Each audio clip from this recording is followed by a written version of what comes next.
Inilah pendapat 15 tokoh non-muslim terkemuka dari seluruh dunia yang mempelajari dan meneliti biografi Nabi Muhammad dan mengakui keagungan dan kehebatan Nabi Muhammad Sallallahu Alaihi Wasallam. Lalu, siapa sajakah ke-15 tokoh non-muslim ini? Yang pertama, Karl Marx asal Jerman.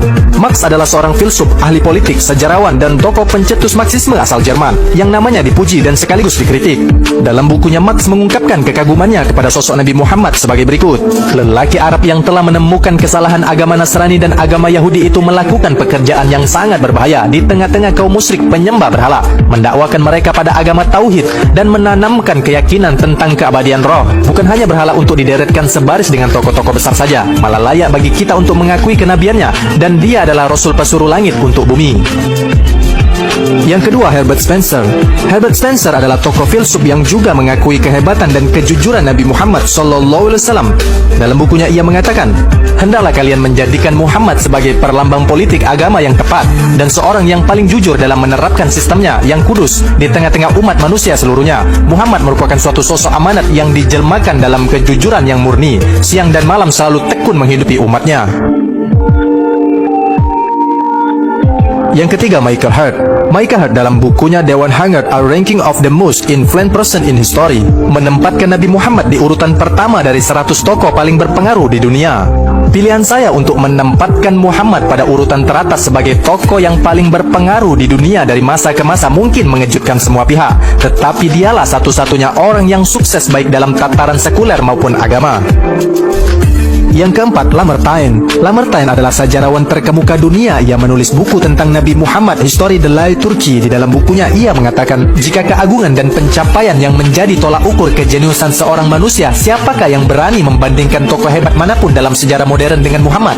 Tokoh-tokoh itu membangun pasukan, hukum, dan kerajaan saja. Mereka hanyalah menciptakan kekuatan-kekuatan material yang hancur, bahkan di depan mata mereka sendiri. Muhammad bergerak tidak hanya dengan tentara, hukum, kerajaan, rakyat, dan dinasti, tapi jutaan manusia di 2/3 wilayah dunia saat itu. Lebih dari itu, ia telah merubah altar-altar pemujaan, sesembahan agama, pikiran, kepercayaan, serta jiwa. Keaslian ajarannya begitu terjaga, tidak saja oleh karena penelusuran yang dilakukan para pengikut setianya, tapi juga oleh para penentangnya. Muhammad adalah seorang agamawan, reformasi sosial, teladan moral, administrator massa, sahabat setia, teman yang menyenangkan, suami yang penuh kasih, dan seorang ayah yang penyayang. Semua menjadi satu. Yang kelima, Rama Krishna Rao. Rama Krishna Rao dalam bukunya Muhammad, The Prophet of Islam, Rama mengatakan, kepribadian Muhammad sangat sulit untuk menggambarkannya dengan tepat. Saya pun hanya bisa menangkap sekilas saja betapa ia adalah lukisan yang indah. Anda bisa lihat, Muhammad sang nabi, Muhammad sang pejuang, Muhammad sang pengusaha, Muhammad sang negarawan, Muhammad sang orator ulung, Muhammad sang pembaharu, Muhammad sang pelindung anak yatim piatu, Muhammad sang pelindung hamba sahaya, Muhammad sang pembela hak wanita, Muhammad sang hakim, Muhammad sang pemuka agama. Dalam setiap perannya tadi, ia adalah seorang pahlawan. Yang keenam, Gustave Le Bon. Gustave Le Bon adalah cendekiawan Prancis. Dalam bukunya ia menulis peradaban Islam dan Arab. Ia mengatakan, jika ingin mengukur kehebatan tokoh-tokoh besar dengan karya-karya dan hasil kerjanya, maka harus kita katakan bahwa di antara seluruh tokoh sejarah, Nabi Islam adalah manusia yang sangat agung dan ternama. Yang ketujuh, Profesor Snack Hargani. Profesor Snack Hargani dalam bukunya Al-Hayat mengatakan, Liga Bangsa-Bangsa yang didirikan Nabi umat Islam telah meletakkan dasar-dasar persatuan internasional dan persaudaraan manusia di atas pondasi yang universal yang menerangi bangsa-bangsa lain. Buktinya, sampai saat ini tidak ada satu bangsa pun di dunia yang mampu menyamai Islam dalam capaiannya mewujudkan ide persatuan bangsa-bangsa. Yang kedelapan, Thomas Carlyle. Thomas Carlyle dalam bukunya An Hero's Hero Worship and the Heroic in History mengatakan, betapa menakjubkan seorang manusia sendirian dapat mengubah suku-suku yang saling berperang dan kaum nomaden atau Baduy menjadi sebuah bangsa yang paling maju dan paling berperadaban hanya dalam waktu kurang dari 2 dekade. Kebohongan yang dipropagandakan kaum barat yang diselimutkan kepada orang ini atau Muhammad hanyalah mempermalukan diri kita sendiri. Sosok jiwa yang besar, yang tenang, seorang yang mau tidak mau harus dijunjung tinggi. Dia diciptakan untuk menerangi dunia. Begitulah perintah sang pencipta dunia. Di antara aib terbesar yang ada hari ini ialah bahwa masih ada saja orang yang mengatakan bahwa Islam adalah agama bohong dan Muhammad adalah penipu. Yang kesembilan, John Dayton. John Dayton adalah cendekiawan Inggris yang berpendapat terhadap Nabi Muhammad bahwa dari segi keindahan dan kebaikan watak dan perilaku, Muhammad memiliki keistimewaan yang sangat tinggi. Mereka yang tidak memiliki watak-watak seperti inilah yang memandang beliau sebagai sesuatu yang tak bernilai. Yang ke-10, Edward Gibbon. Edward Gibbon dalam pidatonya yang bertajuk Profession of Islam, ia mengatakan, "Saya percaya bahwa Tuhan adalah tunggal dan Muhammad adalah pesuruhnya, adalah pengakuan kebenaran Islam yang simpel dan seragam. Tuhan tidak pernah dihinakan dengan pujaan-pujaan kemakhlukan. Penghormatan terhadap sang Nabi tidak pernah berubah menjadi pengkultusan berlebihan, dan prinsip-prinsip hidupnya telah memberinya penghormatan dari pengikutnya dalam batas-batas akal dan agama."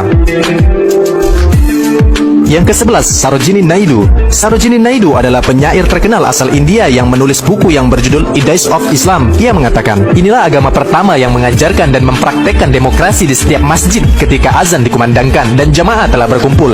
Demokrasi dalam Islam terwujud 5 kali sehari ketika seorang hamba dan seorang raja berlutut berdampingan dan mengakui Allah Maha Besar. Saya terpukau lagi dan lagi oleh kebersamaan Islam yang secara naluriah membuat manusia menjadi bersaudara. Yang ke-12, Bosworth Smith. Bosworth Smith dalam bukunya Muhammad and Muhammadisme, ia berpendapat dia adalah perpaduan kaisar dan paus, tapi dia adalah sang paus tanpa pretesinya dan seorang kaisar tanpa legionernya, tanpa tentara, tanpa pengawal, tanpa istana, tanpa penghasilan tetap. Jika ada yang bertanya siapa yang pantas menjadi wakil Tuhan menjadi penguasa dunia, maka Muhammadlah orang itu. Yang ke-13, John Austin. John Austin dalam bukunya Muhammad the Prophet of Allah, ia mengatakan, dalam kurun waktu yang hanya sedikit lebih dari 1 tahun, ia telah menjadi pemimpin di Madinah. Kedua tangannya memegang sebuah tuas yang siap mengguncang dunia.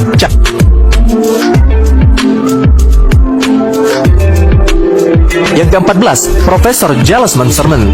Profesor Giles Manserman dalam pernyataan sebuah bukunya, Pastur dan Sark, adalah pemimpin dalam satu hal. Gandhi dan Confucius pada hal lain, serta Alexander, Caesar dan Hitler mungkin pemimpin pada kategori kedua dan ketiga. Yesus dan Buddha mungkin hanya pada kategori kedua. Tetapi pemimpin terbesar sepanjang masa adalah Muhammad yang sukses dalam semua kategori. Yang ke-15, George Bernard Shaw. George Bernard Shaw dalam sebuah bukunya yang berjudul The Genuine Islam, ia mengatakan, jika ada agama yang berpeluang menguasai Inggris bahkan Eropa beberapa ratus tahun dari sekarang, Islamlah agama itu.